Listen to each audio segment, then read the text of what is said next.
कि यहाँ पर स्थितियां गंभीर है और उस पर काम करने की जरूरत है। बाकी स्थितियां गंभीरता से लेने की जरूरत है, लेकिन आप लोग हर कोई घूम फिरा के ये अपनी वाहवाही बताने लगते हैं कि हमने ये किया, वो किया, आगे ये करेंगे, लेकिन प्रेजेंट की सिचुएशन को क्यों सुधारने के लिए कदम नहीं उठाए जा रहे हैं?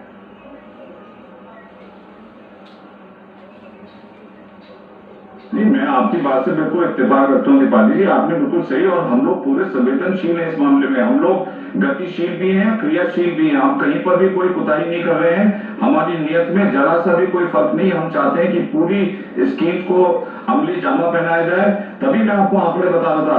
अभी आप सुनकर के हैरान होंगे, 53% ऑफ एम्प्लॉयर्स ने ये बोला है कि जो हमारे पास स्किल लेबर आते हैं वो स्किल, उनमें स्किल है ही नहीं। तो अभी जो कांग्रेस के प्रवक्ता कह रहे थे, मैं माफी चाहूंगा, जब मैं आपको किसी को दे आंकड़ा तो ऑलरेडी मुकेश जी, CMEI का आंकड़ा है, आपकी सरकार का आंकड़ा है कि 8% से ज्यादा बेरोजगारी हो गई।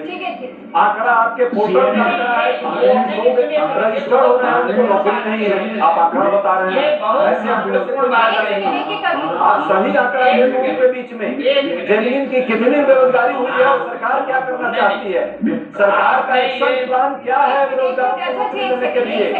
सिर्फ बोलने से नहीं होगा और आंकड़ों का खेल नहीं। ये बहुत महत्वपूर्ण बात कही है कि जो एम्प्लॉयमेंट के लिए आ रहे हैं लोग, उनके पास स्किल नहीं है। तो इसका मतलब है कि हमारा ये जो स्किल इंडिया का कार्यक्रम है ये बोगस था, एक बात। दूसरी जरूरत है कि आपकी स्किल इंडिया